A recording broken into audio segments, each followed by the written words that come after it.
Hello friends, എല്ലാ കൂട്ടുകാർക്കും പുതിയൊരു എപ്പിസോഡിന്റെ റിവ്യൂയിലേക്ക് സ്വാഗതം. അപ്പൊ നാളെ നടക്കാൻ പോകുന്ന എപ്പിസോഡിന്റെ റിവ്യൂ ആയിട്ട് പറയുന്നത്, അങ്ങനെ നമ്മുടെ ശ്രുതി മോതിരം അന്വേഷിച്ച് അശ്വിന്റെ വീട്ടിലേക്ക് എത്തുവാണ്. ആ സമയത്ത് നമ്മുടെ കുറച്ച് ഭാഗങ്ങളുണ്ട്, അതോട് ഞാൻ പറഞ്ഞതുകൊണ്ടിട്ടാണ് നേരിട്ട് ഈ ഭാഗത്തിലേക്ക് വരുന്നത് കേട്ടോ. അങ്ങനെ അശ്വിന്റെ വീട്ടിലേക്ക് പോകുമ്പോഴേക്കും ആ മോതിരം ശ്രുതി ഇങ്ങനെ തപ്പി തപ്പി നടക്കുന്ന സമയത്ത് അമ്മായി ഫോണിൽ വിളിക്കുന്നുണ്ട്. അമ്മായി പറയുന്നുണ്ട്, ശ്രുതി നിനക്ക് മോതിരം കിട്ടിയോ എന്ന് ചോദിക്കുമ്പോൾ ഇല്ല അമ്മ, ഇതുവരെ കിട്ടിയിട്ടില്ല ശ്രുതി, അത് വളരെ ഇമ്പോർട്ടൻ്റ് ആയിട്ടുള്ള മോതിരമാണ്. ഞാൻ നിന്നോട് പറഞ്ഞതല്ലേ ശ്രുതി, നീ എന്തിനാ ഇങ്ങനെയൊക്കെ ചെയ്യണത്? നിന്റെ അമ്മ അച്ഛൻ ഇപ്പൊ ജീവനോട് ഉണ്ടായിരുന്നെങ്കിൽ, അവർ മരിച്ചിട്ടില്ലായിരുന്നെങ്കിൽ അവരുടെ അടുത്താണെങ്കിൽ നീ ഇതുപോലെ മോതിരം പോയി എന്നൊക്കെ പറഞ്ഞ് ഇത്ര സില്ലി ആയിട്ടിരിക്കുമായിരുന്നു. അപ്പൊ നിനക്ക് ഞങ്ങളൊന്ന് വിലയില്ലാത്തതുകൊണ്ടല്ലേ ഈ അമ്മായിടുത്ത് കുറച്ചെങ്കിലും നിനക്ക് ഇഷ്ടമുണ്ടെങ്കിൽ നീ ആ മോതിരം കണ്ടുപിടിക്കണം ശ്രുതി, എനിക്ക് അത്രേ പറയാനുള്ളൂ. എന്നെ ഇത്രമാത്രം വേദനിപ്പിച്ച ഒരു ദിവസം വേറെ ഉണ്ടായിട്ടില്ല ശ്രുതി എന്ന് പറഞ്ഞിട്ട് അമ്മായി ഫോൺ വെക്കുവാട്ടോ. അത് കേൾക്കുമ്പോൾ നമ്മുടെ ശ്രുതിക്ക് വല്ലാതെ വിഷമം തോന്നുന്നുണ്ട്. അത് ഫോണിൽ ഇങ്ങനെ സംസാരിക്കണമെങ്കിൽ അഞ്ജലി വരുന്നുണ്ട്. എന്താ ശ്രുതി, എന്താ കാര്യം ചോദിക്കുമ്പോഴേക്കും അത് അഞ്ജലി മേഡം, എന്റെ മോതിരം ഇന്നലെ ഇവിടെ മിസ്സായി. ഓ ശ്രുതി, നിന്റെ മോതിരമാണ് അത്, നടുക്കൊരു കല്ലുള്ള ഒരു മോതിരം? അതെ മേഡം, അത് എന്റെ മോതിരം, അത് കണ്ടായിരുന്നോ? പിന്നെ അത് കാണാതെ ആ മോതിരം ഇവിടെ ഉണ്ടായിരുന്നു. കുഞ്ഞനെയാണ് കിട്ടിയത്, കുഞ്ഞൻ അത് ഞങ്ങൾക്ക് കാണിച്ചിരുന്നു. അപ്പൊ ഞാൻ വിചാരിച്ചു അത് ശ്യാമേട്ടൻ എനിക്ക് സർപ്രൈസ് തരാൻ വേണ്ടി മേടിച്ചായിരുന്നു. ഓ നിന്റെ മോതിരമായിരുന്നല്ലേ അത്?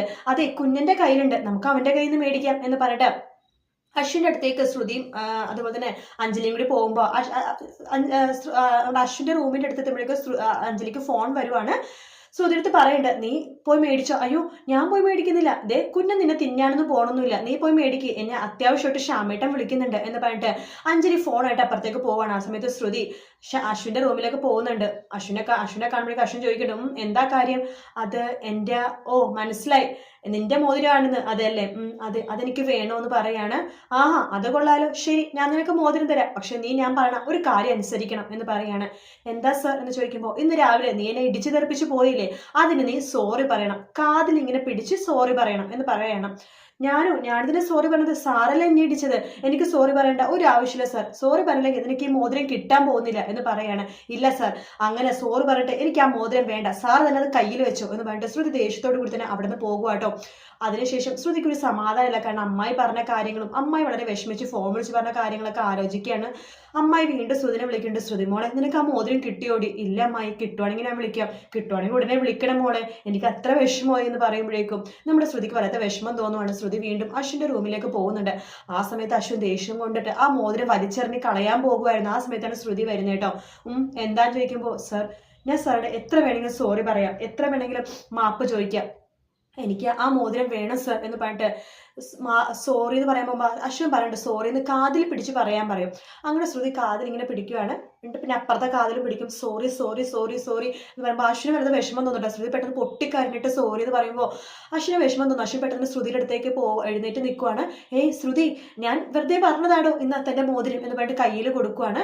ആ സമയത്ത് ശ്രുതി മോതിരം മേടിച്ചിട്ട് കയ്യിൽ ഇങ്ങനെ ഇടാൻ വേണ്ടി നോക്കുന്നുണ്ട്. ആ സമയത്ത് ശ്രുതിയുടെ കണ്ണൊക്കെ നിറഞ്ഞത് കൊണ്ടിട്ടായിരിക്കാം ശ്രുതി ഇടാൻ പോകുമ്പോഴേക്കും ഇടാൻ പറ്റുന്നില്ല. ആ സമയത്ത് അശ്വിൻ ആ മോതിരം വാങ്ങിക്കുകയാണ്. ഞാൻ ഇട്ട് തരാം എന്ന് പറഞ്ഞിട്ട് അശ്വിൻ ആ മോതിരം ശ്രുതിയുടെ കയ്യിലിടാൻ പോകുമ്പോൾ ശ്രുതി പെട്ടെന്ന് ശ്യാം തന്റെ കയ്യിലിട്ട കാര്യം ആലോചിക്കായിട്ട് പെട്ടെന്ന് ശ്രുതി കൈ മാറ്റുവാണ്. എന്താ ശ്രുതി, എന്ത് പറ്റിയെന്ന് അശ്വിൻ ചോദിക്കുമ്പോൾ, സാർ ഈ മോതിരം എനിക്ക് ഒരിക്കലും ഇടാൻ പാടില്ല. അതെന്താ ശ്രുതി, ഞാനിട്ടാല് ഇത് എന്റെ വിവാഹ നിശ്ചയ മോതിരമാണ് എന്ന് പറയുമ്പോൾ അശ്വിൻ ആകെ നെട്ടുവാട്ടോ. വിവാഹ നിശ്ചയ മോതിരമോ? അതെ സർ, എന്റെ വിവാഹ നിശ്ചയത്തിന് എന്നെ കല്യാണം കഴിക്കാൻ പോകുന്ന ആള് എനിക്ക് കിട്ടുന്ന മോതിരമാണ് സാർ എന്ന് പറയും. അത് കേൾക്കുമ്പോൾ അശ്വിൻ ആകെ അപ്സെറ്റ് ആയിട്ട് ഇങ്ങനെ നിൽക്കും കേട്ടോ. അശ്വിന്റെ കയ്യിൽ നിന്ന് മോതിരം തന്നെ നിലത്തേക്ക് വീഴും. അതായത് കേട്ടാലും ഞെട്ടല്ലേ. ശ്രുതി ആ മോതിരം എടുക്കുമ്പോഴേക്കും അഞ്ജലി അങ്ങോട്ടേക്ക് വരുന്നുണ്ട്. ആഹാ, മോതിരം കിട്ടിയല്ലോ, സന്തോഷമായ ശ്രുതി എന്ന് പറഞ്ഞിട്ട് ശ്രുതിയുടെ മുഖത്ത് നോക്കുമ്പോൾ ശ്രുതി വലത്ത് വിഷമിച്ചിരിക്കുക കേട്ടോ. എന്ത് പറ്റി ശ്രുതി, നിന്റെ വിഷമം കാണുമ്പോൾ ഈ മോതിരം നിനക്ക് വളരെ ഇമ്പോർട്ടൻ്റ് ആയിട്ടുള്ള മോതിരമാണെന്ന് തോന്നണല്ലോ. ഇത് എന്ത് മോതിരമാ ശ്രുതി, നിന്റെ മോതിരമാണോ ഇത്? നിനക്ക് ആരെങ്കിലും സർപ്രൈസ് ആയിട്ട് തന്ന മോതിരമാണോ? നിന്റെ അമ്മയുടെ മോതിരമാണോ ശ്രുതി എന്ന് അഞ്ജലി ചോദിക്കുമ്പോൾ, ഇല്ല മേഡം, ഇത് എന്റെ വിവാഹ നിശ്ചയ മോതിരമാ. എന്താ ശ്രുതി നീ പറഞ്ഞത്, നിന്റെ വിവാഹ നിശ്ചയം കഴിഞ്ഞു? അപ്പം കഴിഞ്ഞു മേഡം. കൊള്ളാലോ, എന്നിട്ട് നീ അങ്ങടുത്ത് ആർത്തും പറഞ്ഞില്ലല്ലോ എന്ന് പറഞ്ഞിട്ട് കൺഗ്രാചുലേഷൻ ശ്രുതി എന്ന് പറഞ്ഞിട്ട് കെട്ടിപ്പിടിക്കുകയാണ്. നീ ഇത് കേട്ടോ, നമ്മുടെ ശ്രുതിയുടെ വിവാഹ നിശ്ചയം കഴിഞ്ഞു എന്ന്, ഞാൻ ഈ വിശേഷം എല്ലായിടത്തും പറയട്ടെ എന്ന് പറഞ്ഞിട്ട് അഞ്ജലി അവിടെ നിന്ന് ഓടിപ്പോകാട്ടോ. ശ്രുതി നമ്മുടെ അശ്വിനാണെങ്കിൽ വല്ലാത്ത വിഷമം തോന്നണ ഒരു ഭാഗമാട്ടോ. നമുക്കിത് നാളെ കാണാൻ പറ്റുമെന്ന് അറിയില്ല, ചിലപ്പോൾ മറ്റന്നാളെ ആയിരിക്കും. കാത്തിരുന്ന് കാണാം. കാരണം നമ്മുടെ ഹിന്ദിയിൽ ശരിക്കും 125 എത്രാമത്തെ എപ്പിസോഡാണ് ഇത്. മലയാളത്തിൽ 161 അപ്പൊ അതായത് അത്രയും ഗ്യാപ്പ് മലയാളത്തിൽ വന്നിട്ടുണ്ട്. എന്തായാലും നാളെ അല്ലെങ്കിൽ മറ്റന്നാളെ ഈ എപ്പിസോഡ് കാണാൻ പറ്റൂട്ടോ. ഹിന്ദി കുറച്ചൊരു സ്പീഡിലായിരുന്നു എല്ലാം പോകുന്നുണ്ടായിരുന്നത്. വീഡിയോ ഇഷ്ടപ്പെട്ടെങ്കിൽ ലൈക്ക് ചെയ്യുക, സബ്സ്ക്രൈബ് ചെയ്യുക, കമന്റ് ചെയ്യുക. മറ്റൊരു വീഡിയോ ആയിട്ട് നാളെ കാണാം. Good night, take care, bye bye.